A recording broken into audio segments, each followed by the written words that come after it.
عدنا والعود أحمد.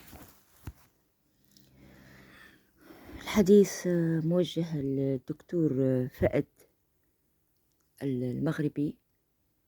قولوا له طبعا لك سنين طويلة وكبرت القناة متاعك انتي بالسمعة اللي حطيتها، هذا ما فيش شك. نزلت فيديو وحكيت على هالموضوع. يا خونا خليك خونا، تابع الشريعة متاعنا هديك ربي، ولا ما تستحقاش هذه كلمة خونا. سبحان الله، انت مالك؟ خليك في تخصصك.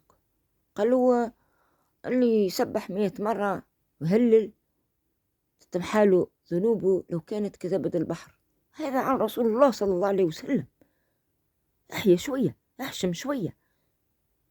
ما قالكش عمك خوك جدك الحيين بوك امك من عرشين الشين، ما قالكش احشم عن روحك. كلهم ماشيين جايين المسجد مصلي على النبي. الدنيا تعج تعج تعج تعج بالمصلين، يعني مهما ما احترمتوش تدخل في العلماء. احنا عاجبيننا كيما انت كنت عاجبنا. سبحان الله، كل واحد والحاجة اللي قرأ عليها ودرس عليها. هما يعودوا الحديث على الصحابة وعلى الأنبياء وعلى محمد صلى الله عليه وسلم، على آل بيته وصحبه وسلم تسليما كثيرا. بعبادة الناس على قناتك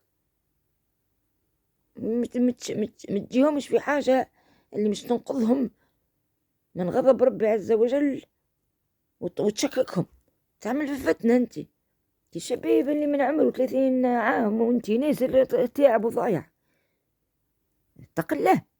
سبحان الله، ناقش انت. انا بالصدفة ريتك في الفيديو متاع الشيخ، خاطر انا بلوكيتك ما نغزرلكش اصلا. انك مسيستني في حكيمة واحد عنده ظنيه عزيز عليه يجي حد يحبوا يفكوا منه كبتوا. واحنا سيدنا محمد، بالك لا تجوز كلمة سيدنا. المهم محمد صلى الله عليه وسلم، خاطر هو قال لا سيد مع الله. محمد صلى الله عليه وسلم متواضع، قال ما تسيدونيش، لا سيد مع الله عز وجل. سبحان الله، تبني لك نخلة في الجنة فأنت تغسل جنتك. الحمد لله كذلك، الله أكبر كذلك. سبحان الله، الحمد لله، الله أكبر، لا إله إلا الله، لا إله إلا الله. فراك تجاوزت، تعديت. كتبنا لك فيديو كتابي وقلنا لك شي فيه تلك حدود الله. ستوب، متمسناش في حاجة عزيزة علينا اللي هو محمد. انتهى. تشيعت ما تشيعتش، نصراني يهودي ما مدخلناش فيك احنا. او ما تعرفش توصل كلمتك انتي، خليك في الاعشاب. وحتى كي تعمل في الفيديوهات متاع الاعشاب الحقيقة ديما تنرفز علينا. شبيكم ما تفهموش، وعلاش ما تفهموش، شبيكم ما تفهموش، واني نعاود ونكرر. انت تحب التكرار، انت تحب التكرار، انت تحب ديما تهبط لي فيديو بعد لا انا راهني لله تعالى وخلص لله تعالى. هي ما لا احتسبها هذه الكلمة لروحك، احتسبها لنفسك. هذا عيب كبير بصراحة. انت تتقارب على سن الشيوخ، احترم نفسك. اذا عندك 65 عام صحيح، يعني داخل على 70، احترم نفسك. مش معقول هذا. تحارب فيهم، خليهم يخدموا على رواحهم، يخدموا في الاجر، قاعدين يعاونوا فينا. خلوش يستنى ونجي ناخذوا بخاطرك احنا. واذا يخونك التعبير يا خويا برا امشي، احكي مع انسان متواضع ما عندوش كبر وتو يقول لك سلاسة الحديث. فانت فاشل بصراحة، واضح انك فاشل في دارك، حتى انك ديما تحب تهبط لي فيديو. فاشل اكيد، اكيد ما عندكش لباقة في الحديث. تزاحم في من؟ اكيد ما عرفتش تزاحم الناس اللي وصلوا بعلمهم في البحوث العلمية. ما نولي نكلموك هكاك، ايش نعملوا لك؟ اغرب عنا يا اخي، اغرب عنا. ولا سيب المشايخ، قالوا فميش علماء، لا نعرف شكون نختاروا احنا من العلماء ونحفظوا منهم. كما كنا واحنا صغار نقولوا ينادينا ربي يوم الحساب باسم أمنا، لا طلع لا باسم الأب. وفعلا عليه باسم الأب، لأن المرأة اللي عارفة النطفة من أو شاكة من هذه اللي مش عفيفة معناها، يبين حقه هيك الصغير. الله عز وجل ليس ظلام للعبيد، حرم على نفسه الظلم، قال حرمته على نفسي وحرمته على العباد. فأنت ما تدخلش في الخانة هذه هديك، يستفيق. احنا نحب ونسبحه بيش ربي يغفر لنا. هو وقت اللي يقول الله أكبر معناها حسب كونه ضعيف. الشيطان ضعيف أصلا، لكن من حقده من الكبرياء متاعه، وقت اللي ربي عز وجل أمر الملائكة باش يعملوا ركوع سلام حنيو لآدم عليه السلام، فهو هزته العزة. ومع ذلك لما لقي موسى عليه السلام كلم الله، قال له يا موسى اطلب من ربك أن يغفر لي. جاء الرد أنه برا امشي اركع قدام قبر آدم عليه السلام، سهلة الحكاية. خلوا ايه انا ما ركعتلوش وانا في الجنة، مش نركع له هوني. سواء هو كان ابليس في وسط الجنة او حذوة، الموضوع يطول شرحه، بحيث تجاوزت وما تخليش الناس يتبعوك في الفلسفة هذه.